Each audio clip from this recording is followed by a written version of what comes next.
Buhari has lost control of Nigeria already. CP Ihangh, Chief Lobby Ihangh, a retired comptroller of prison, is the President General of the TIV and Benue sociocultural organizations comprising a trio of major ethnic groups in the state. In this interview with Cephas Oyoneme, he joined the call by other Nigerians that President Muhammadu Buhari should resign from office for losing control of the country to a cabal.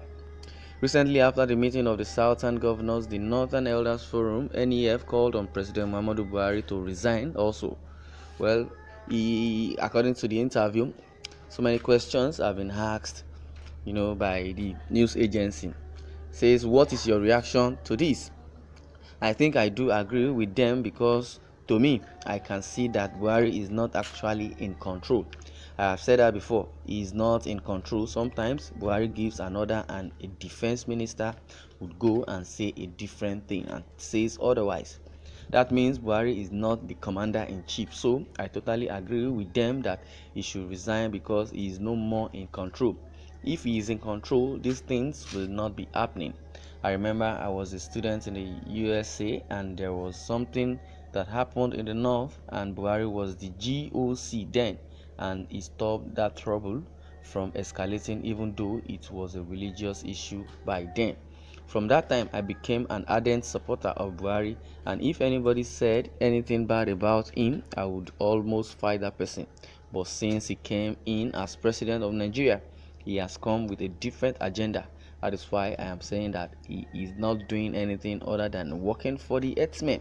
Now, they are bringing herdsmen from other African countries into Nigeria and they call them foreign Fulanis. Fulani in Nigeria are just about 3 million, but now he is bringing them from elsewhere to come so that they will capture the land. And openly they said that Nigeria belongs to them.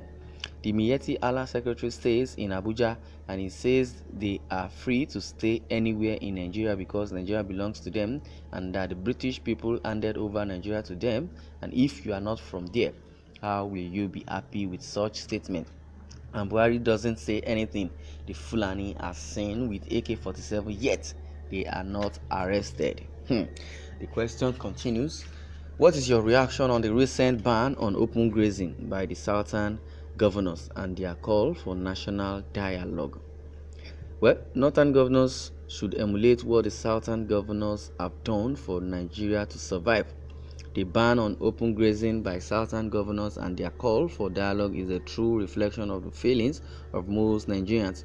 It's not based on ethnicity, religion, or tribe. In Yoruba land, you have Muslims and Christians even from the same family, yet you hardly hear them fight each other. On the basis of that, the Southern governors have taken their decision because that's what their people want. Ban on open grazing has come to stay. We want a balanced federation where people govern themselves. Conflicts can only be resolved through dialogue and not through guns or violence. Through dialogue, we can proffer solutions. I was surprised to hear the Senate President saying that what the Southern governors have done is wrong. The governors are speaking the minds of the people they are representing, and they are people just like Governor Samuel Ortom, because he's representing the people, because the people were the one that voted for him. Ortom is speaking the minds of the Benue people because majority of the Benue people like what Ortom is doing. Majority of the Benue people like what Ortom is doing, and that is why he was re-elected.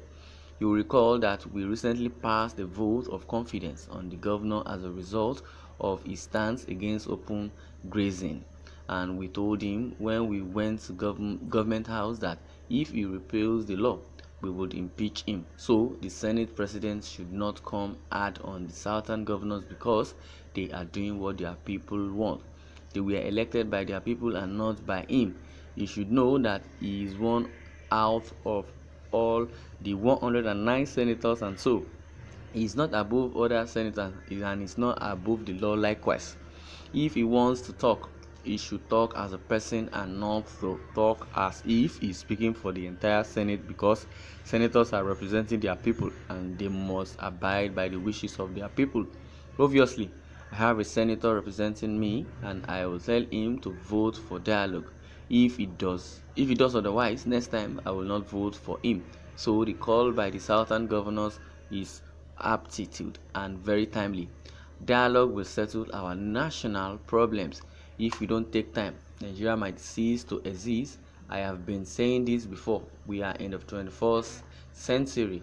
What these people are saying is that your business should not affect mine and mine should not affect yours.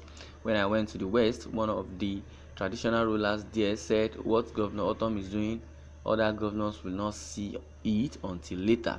I believe they are saying it now. Those of us who travel overseas don't see chickens, goats, cows, pigs, or whatever openly grazing anywhere. They are right in the countryside, well kept in ranches. Same foreigners will come to Nigeria and land at Nnamdi Azikiwe Airport, and on their way to Abuja, they are stopped for 1 hour for cows to pass.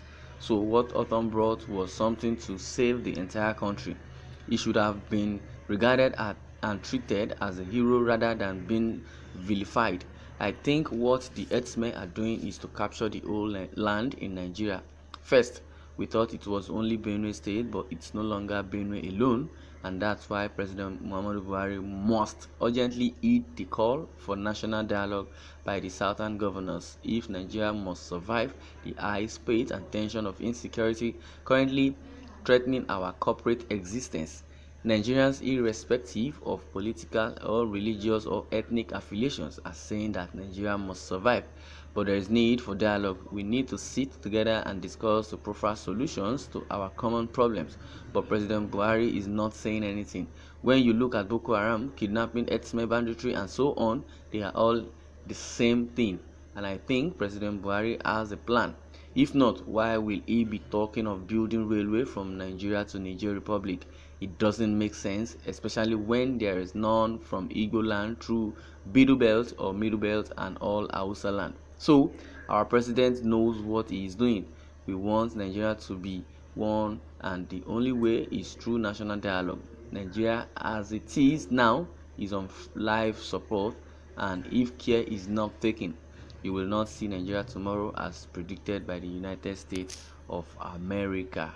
Well, you once said that Nigeria is on life support, but what do you think can be done to salvage the situation? Do you think national dialogue is still feasible and will work out? Well, according to him, he said if President Buhari is serious, dialogue can still work at this point. I am sorry to say this, but since we have been talking about herdsmen, Buhari has never made any mention of herdsmen even once. So if he is not supporting them and if he is ready to call a spade, dialogue can still work at this point. But the way he is going about the whole thing makes people feel he has an agenda, and which is true. If he doesn't have an agenda, it's just for government to send security to go and block the borders and make soldiers push out those who are causing trouble. If he wants, it is possible. It is not too late. It's better to do something than nothing, because he will be blamed if he doesn't take action. Former President Olusegun Obasanjo once said, as many advisor, you are free to advise me, but I am not bound to take your advice. The earlier President Buhari takes action, the better for the country. If he doesn't, then it will happen during his time. So for me, I think it is not too late for him to call for national dialogue now, so that Nigerians can speak and arrive at a decision that will be acceptable to all. Well, what is your take concerning this article? Well, hit the comment section. Thanks for listening.